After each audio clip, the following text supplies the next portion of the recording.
তিন ধরনের অভাবীকে আল্লাহ তাআলা অপছন্দ করেন। প্রিয় ভাই বোনেরা, যেইখানে রাসূল করিম সাল্লাল্লাহু আলাইহি ওয়াসাল্লাম জানিয়ে দিয়েছে অভাবী গরিব মানুষ যারা রয়েছে তারা হচ্ছে হাসরের ময়দানে আল্লাহ তাআলা তাদেরকে 500 বছর আগে জান্নাত দান করে দিবে। আর সেইখানে আবার হাদিসের ভিতরে বলা হয়েছে যে এই অভাবীকে আল্লাহ তাআলা অপছন্দ করে। How is it possible? বিষয়টি কেমন হয়ে গেল না? হ্যাঁ, রাসূল জানিয়ে দিয়েছে যেই মানুষটি অহংকারী অভাবী, যার টাকা পয়সা নেই কিন্তু অহংকারেরও কম নেই। সমাজের ভিতরে এমন অনেক অহংকারী ব্যক্তি আছে, ধন সম্পদ কম কিন্তু অহংকারের বশতে মানুষের কাছে চায় না, ছোট হয় না, এরপরে হচ্ছে মানুষকে ছোট করে কথা বলে। এরকম সমাজে অনেক গরিব মানুষ রয়েছে। আল্লাহ তাআলা বলছেন, আমি রব্বুল আলামিন ইন্নাল্লাহা লা ইউহিব্বু কুল্লা মুখতালিন ফখুর। রব্বুল আলামিন কোন অহংকারীকে পছন্দ করেন না।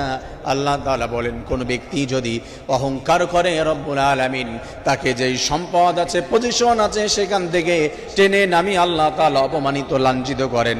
আর হাসরের ময়দানে অহংকার করার কারণে রব্বুল আলামিন তাদেরকে জাহান্নামে নিক্ষেপ করে দিবেন। নাউজুবিল্লাহ। আমার প্রিয় ভাই বোনেরা, এই জন্য বলা হয়েছে অহংকারী অভাবীকে রব্বুল আলামিন অপছন্দ করেন। আমাদের সমাজে অনেক অভাবী মানুষ রয়েছে। প্রিয় ভাই ও বোনেরা, আপনার ভিতরে যদি অহংকার চলে আসে দূর করার চেষ্টা করতে হবে।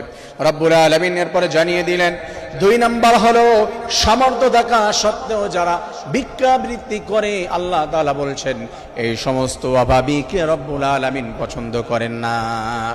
টাকা পয়সা আছে, ধন দৌলত আছে, কিন্তু তারপরও হচ্ছে নিজেকে অভাবী মানুষের সামনে প্রেজেন্ট করে, এমন করে আল্লাহ রাব্বুল আলামিনের শুকরিয়া আদায় করে না।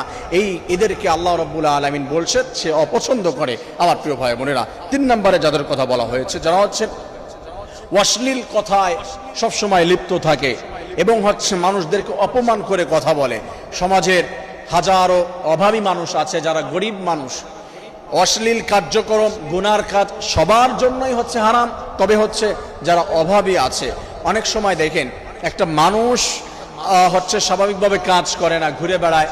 আমরা সহজ কথায় যদি বলি হচ্ছে ভাদাম্মা বা হচ্ছে ভব করে কোনো কাজবাজ করে না, ঘুরে বেড়ায়, হচ্ছে একটা অলস মানুষ।